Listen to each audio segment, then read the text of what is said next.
Hey y'all, I just finished a splendid match. Gu Zhao has to reconcile her strained relationship with her immediate family members when she is sent back to the capital immediately following her coming of age ceremony. Chen Yanyun's goal is to reform his country's government without losing any more loyal ministers, but that might require help from Gu Zhao. Somehow they fall in love along the way. This is the dramatization for Chen Jin's Liang Chen Mei Jin.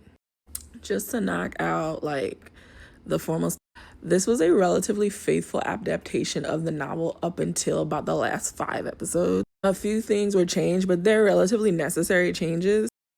But honestly, I would not recommend reading the novel before watching the drama because of those last 5 episodes.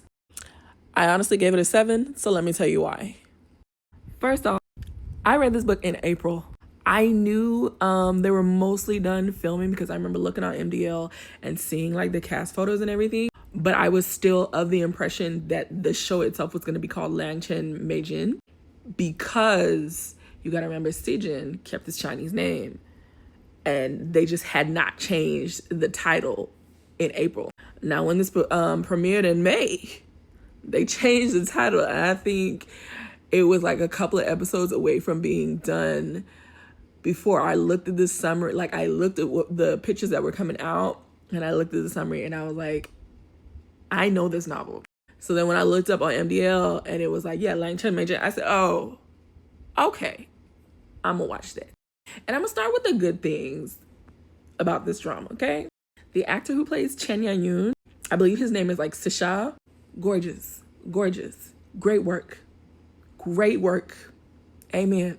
I didn't get the actress's name. I think her name is Ren Win, who plays, or was it Ren Min, I believe, who plays Gu Zhao. Perfect face for Gu Zhao. Now you have to understand that because the novel was a rebirth, they had to make everything work without the rebirth, essentially. So you're really getting first life Gu Zhao with a little bit of tempering. But in this case, she meets Chen Yanyun first. And you'll remember in the book, Chen Yanyun has a son about Gu Zhao's age named Chen Zhanqing. In the novel, Chen Zhanqing is Chen Yanyun's adopted nephew. And honestly, I thought that was a good change. Chen Zhanqing could have been the actual nephew, but the writers make it work out. They also make Chen Yanyun's daughter his younger sister, which again is fine. And really what happened, I guess because they're following that, all of Chen Yanyun's kids, they don't exist. So Gu Zhao is technically still a second wife, but she's not a stepmother. Which brings me to Gu Zhao's technical stepmother, or the concubine Gulan's mom. Gulan's mom's kind of dumb. She's not as calculating as these concubine mothers, as we usually expect the concubine mothers to be, which doesn't absolve her, but I thought that was a little interesting. I ended up liking that about her. And you can consider this a spoiler, even though they barely talk about it. But Gulan gets to keep that good marriage that she should have taken in the novel. In fact, I think the character's name is Mudaje, or something like that. They call him he's meant to be slow in the novel, or a rock eater or something. Something's supposed to be off with him in the novel. But they say when you once he gets married, his wife basically ends up becoming head of household within 2 years, and he adores her. So she gets to be a rich, high class lady, whatever, as long as she agrees to marry him, because he was hard to marry off. In the drama, they do they just present him as this nice guy who he don't talk like that. He a little slow, but he nice. Gulan's mama says one time at the end of her scenes, better to be a poor man's wife than a rich man's concubine. And that sat in Gulan's mind, and she took heed, and I really appreciated that. Another thing I like was we spent the first 2 episodes at Gu Zhao's coming of age ceremony. And while it wasn't super detailed, I really did like that we even, like, they took the time to go over it. And it was gorgeous, to be quite fair.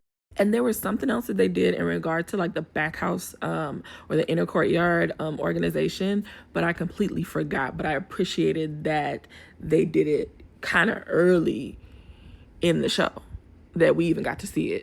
Oh, and one last thing. There is like a dissolution of a relationship where they cut the robe.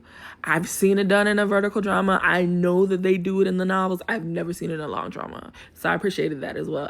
It's probably not new, but I up to this point, I had never seen anybody do it in a long drama. Now, that being said, if y'all remember my review, y'all remember I actually liked Liang Chen Mei.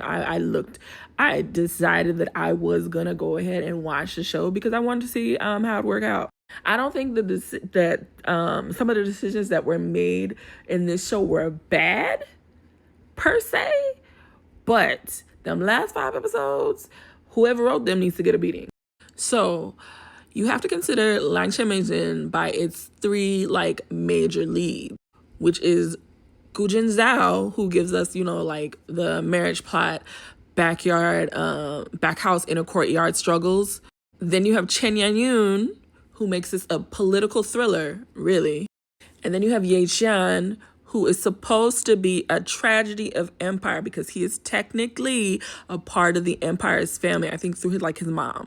Like, the romance gets you in the door, but these 3 characters separately are dealing with 3 different types of stories.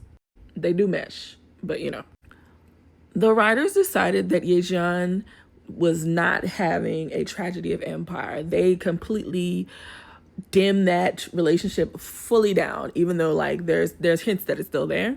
Ye Xian's story then becomes a hero's journey. And the decisions that they made for Ye Xian, I did not appreciate because of that. I don't intend to do a spoilers video for this, but I'm still going to talk as much as I can about this. I will give the drama that it was nicer to Gulan, which I appreciated.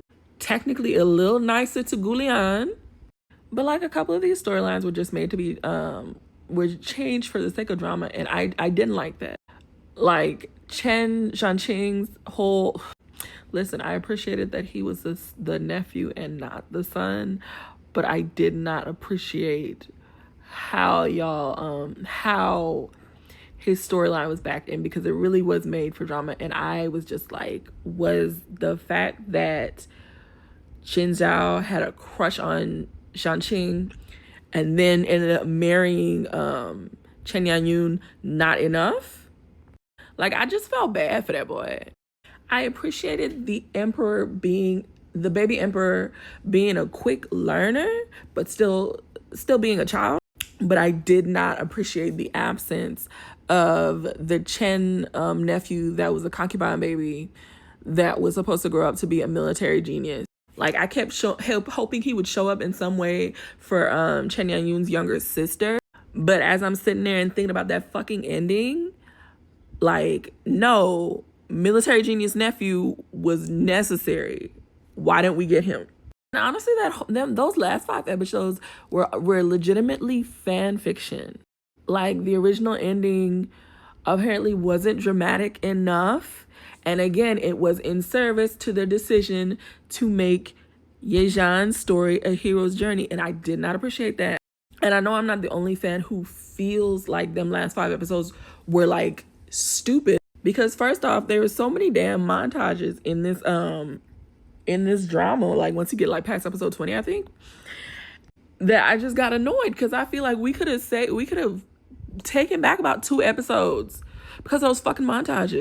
I still feel a way about that. I feel a fucking way about that because of Tribes and Empires. But also, I also feel like limiting these dramas to 40 episodes is ruining the screenwriting process. Even though Are You the One hits all their fucking points and only cut out a back end arc with 40 episodes. Blossom did what it needs to do with 36. But clearly everybody can't do that. So I'm going to need them to come up off this 40 episode limit because it's ruining these fucking shows. Anyways, I'm running out of my time. Maybe I might do a second episode. If you like marriage plot, political thrillers, and heroes' journeys, this show is for you. But again, do not read the book first. Just watch the show, then read the book. Y'all be easy.